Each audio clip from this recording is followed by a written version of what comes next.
అలా అవ్వడం తప్పే. ఈ రోజు నింద ఓకే, అలా అవ్వటానికి అదే అందరినీ కలెక్టివ్ గా తప్పబడదు. నేను అనేది అది కాదు, అలా అవ్వడం తప్ప కాదా? తప్పు పట్టాలి.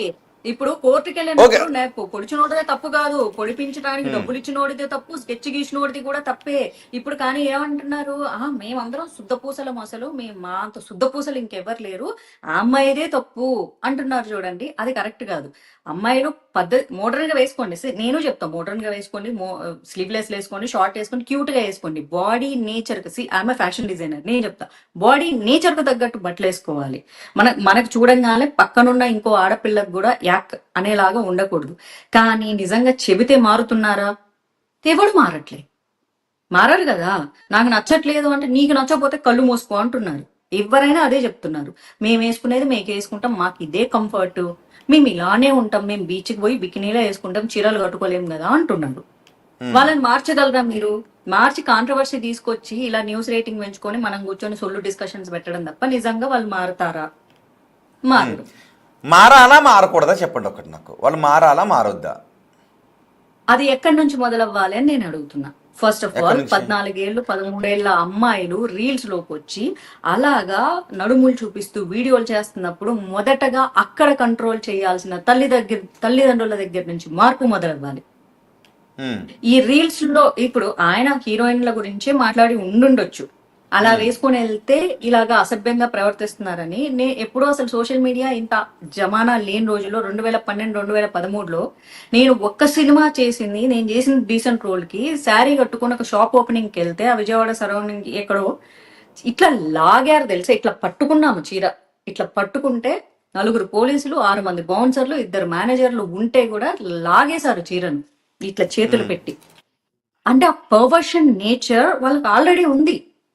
అది ఇప్పుడో ఇంకప్పుడో కాదు. దాన్ని ఎప్పుడైనా మనిషి ఒక మంచి విషయం చెప్పేటప్పుడు మంచి విధానంలోనే చెప్పాలి. దాన్ని పట్టుకొని కాంట్రవర్సీ చేస్తారు అంటే చెప్పే విధానం హార్ష్ గా ఉన్నప్పుడు ఎదుటోళ్ళ భావాలు డెఫినెట్ గా హర్ట్ అవుతాయి. హర్ట్ అయినప్పుడు వీళ్ళు రియాక్ట్ అవుతారు. ఆ రియాక్ట్ అయిన దాన్ని మీడియా ఛానల్స్, సోషల్ మీడియా ఇంకొంచెం పెద్దగా చేసింది. ఇక్కడ రియాక్ట్ అవడం గురించి కాదు, నో ఓకే. ఇక్కడ 2 శివాజీ మాట్లాడిన మాటల్లో కొన్ని పదాలు మహిళను కించపరిచేలాగా ఉన్నాయి అనేది ఒకటి అయితే, 2 మేము ఎలా డ్రెస్ వేసుకున్నా మీరు క్వశ్చన్ చేయొద్దు, అసలు ఏమీ చెప్పొద్దు, ఒకవేళ విప్పుకుని తిరిగినా సరే జస్ట్ బ్యూటీని ఎంజాయ్ చేయండి తప్ప మీరు అసలు క్వశ్చన్ చేయొద్దు. పూర్వకాలంలో మహిళలు అసలు జాకెట్లే వేసుకునేవారు కాదు అని అనసూయ లాంటి వాళ్ళు అన్నారు. సో అది కరెక్టా కాదా? మహిళలు ఎలా వేసుకున్నా అదే అంటాను. ఒక పాయింట్ ఆఫ్ వ్యూలో దాన్ని ఎస్ అనాల్సి వస్తుంది. అందుకే ఇక్కడ మనము 100% ఒక పర్సన్ రైట్ కాదు, 100% ఒక పర్సన్ రాంగ్ కూడా కాదు. ఇప్పటికీ కూడా చాలా మంది మన శ్రీకాకుళం ప్రాంతంలో బ్లౌజ్ వేసుకోరు మహిళలు. ఇప్పటికీ చాలా ప్రాంతాలు కదా, అన్ని ప్రాంతాల్లో మహిళా రైతులు పొలం పనులకు వెళ్తే గోచి కడితే తొడలు కనిపించే వరకే గోచీలు కడతారు. వంగినప్పుడు నడుము కనిపిస్తుంది, సైడ్ బ్లౌజ్ కనిపిస్తుంది, వెనక వీపు కనిపిస్తుంది. కానీ వాళ్ళను ఆ సెక్షువల్ పాయింట్ ఆఫ్ వ్యూలో అక్కడ పనిచేసే మగ కూలీ రైతులు చూడరు. వాళ్ళు పనిచేసే మహిళగానే చూస్తారు. అవే అంగాలు, అవే కాళ్ళు, అవే తొడలు, అవే చేతులు, అవే నడుములు కనిపిస్తూ ఉంటాయి. బట్ అక్కడ పర్సెప్షన్ ఇంకొక రకంగా చూస్తారు. కొన్ని ప్రాంతాల్లో ఇప్పటికీ బ్లౌజ్ ధరించరు. వస్త్రధారణ ఆయా ప్రాంతాల వాతావరణాన్ని బట్టి ఏర్పడడం జరిగింది. సో బ్లౌజ్ ధరించడమా ధరించకపోవడం అని పక్కన పెడితే, 2 ప్రైవేట్ ఆర్గాన్స్ కనపడే విధంగా డ్రెస్సింగ్ చేసుకోవడం, బ్లౌజ్ ధరించకపోయినా ప్రైవేట్ ఆర్గాన్స్ కనపడకుండా ఉండే విధంగానే ఆ చీరను కూడా కట్టుకుంటారు. బ్లౌజ్ ధరించకపోయినా ఆ చీరతోనే కవర్ చేసుకుంటారు. కానీ ప్రైవేట్ ఆర్గాన్స్ ఎక్కడ కనపడవు, వల్గారిటీ కూడా అక్కడ కనిపించదు. సో దీన్ని అర్థం చేసుకొని చాలా మంది అంటున్నారు, దీన్ని చూసుకుని ఒక చీర చుట్టుకున్నారు, బ్లౌజ్ వేసుకోవట్లేదని. బ్లౌజ్ వేసుకున్నారా లేదనేది కాదు, ప్రైవేట్ ఆర్గాన్స్ కనపడే విధంగా డ్రెస్సింగ్ ఉందా లేదా. ఈ ప్రైవేట్ ఆర్గాన్స్ కనపడే విధంగా డ్రెస్సులు వేసుకుంటే అది సమాజం మీద ఏదైనా చెడు ప్రభావం పడుతుందా పడదా? నేను చెప్పేది చాలా మందికి నచ్చకపోవచ్చు. ఇక్కడ ఏంటంటే ఒక జాతిని తప్పు పట్టడం తప్పు అంటున్నాను. వీళ్ళు మాత్రమే 100% కరెక్ట్ అని చెప్పేసి ఇప్పుడు social media majority of people అతని వ్యాఖ్యలనే సమర్థిస్తుందంటే, ఫస్ట్ ఆఫ్ ఆల్ ఈ సమర్థించే వాళ్ళందరూ శుద్ధపూసలు కాదు అంటున్నాను. వీళ్ళు ఫస్ట్ వీళ్ళల్లో కూడా సహజమైన మార్పు కలగాలి కదా, సమాజం మీద ఇంపాక్ట్ పడుతుంది అని బాధపడుతున్నారు. అంటే వీళ్ళు చూస్తున్నారు కాబట్టి వాళ్ళు చూపించడంలో తప్పులే. ఓకే, ఒక్క నిమిషం రజనీ గారు, తప్పు లేదు అనట్లేదు నేనే చాలా సార్లు వీడియోలు చేసి పెట్టా అమ్మాయిలు మీరు గ్లామర్ గా ఉండండి కానీ అసహ్యంగా ఉండొద్దని నేనే ఎన్నోసార్లు నేను వీడియోలు చేశా. నేను అమ్మాయిని కాబట్టి ఏంటి అసహ్యంగా ఉండడం ఏంటి, గ్లామర్ గా ఉండడం ఏంటి? అసహ్యంగా ఉండడం ఏంటి, గ్లామర్ గా ఉండడం ఏంటి?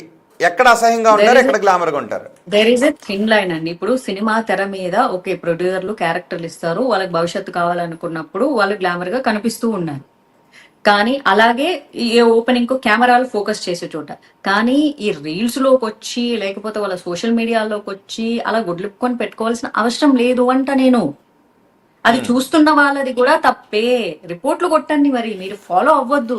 సామాజిక బాధ్యతను పంచుకోవడము అంటే ఆ బేసిక్ రిపోర్ట్, ఈ పేజ్ మాకు నచ్చట్లేదని రిపోర్ట్లు కొట్టండి, ఫాలో అవ్వద్దు. అసలు మీరు ఎక్కువ సబ్స్క్రైబర్ల జోలికి అసలు మీరు వెళ్ళొద్దు. మీరే కదా న్యాయ నిర్ణేతలు. ఈ రోజు మెజారిటీ ఆఫ్ పీపుల్ శారీ కోటేస్తున్నారు. అసలు నిజం చెప్పాలంటే శారీ ఎప్పటికీ ఫర్ ఎవర్ ఉమెన్ కి ఫేవరెట్ భారతదేశంలో. ఎప్పుడు అవునన్నా కాదన్నా సరే భర్త కావాలా చీర కావాలంటే చీరకే ప్రయారిటీ ఇస్తారు ఆడోళ్ళు. సో ఎంత జనరేషన్ మారినా సరే చీర అన్నది ever ever favourite and most hottest attire on this earth is sorry. అది గుర్తుపెట్టుకోండి మీరు. ఇంకొకటి ఏదో బికినీ మగోళ్ళు ఓకే ఓకే గోదావరి అబ్బాయి ఒక మెయిల్ గా తను అడుగుదాం అనుకున్నాను.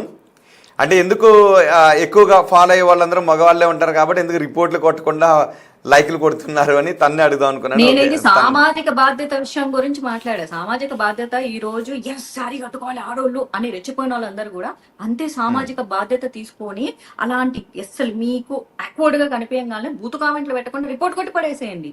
అప్పుడు మీ అసలు ఫాలోవర్స్ పెరగారు కదా. ఫాలోవర్స్ పెరగకపోతే అమ్మో ఇలా ఉంటే నాకు ఫాలోవర్స్ రావట్లేదని ఆటోమేటిక్ గా వాళ్ళే తగ్గిపోతారు.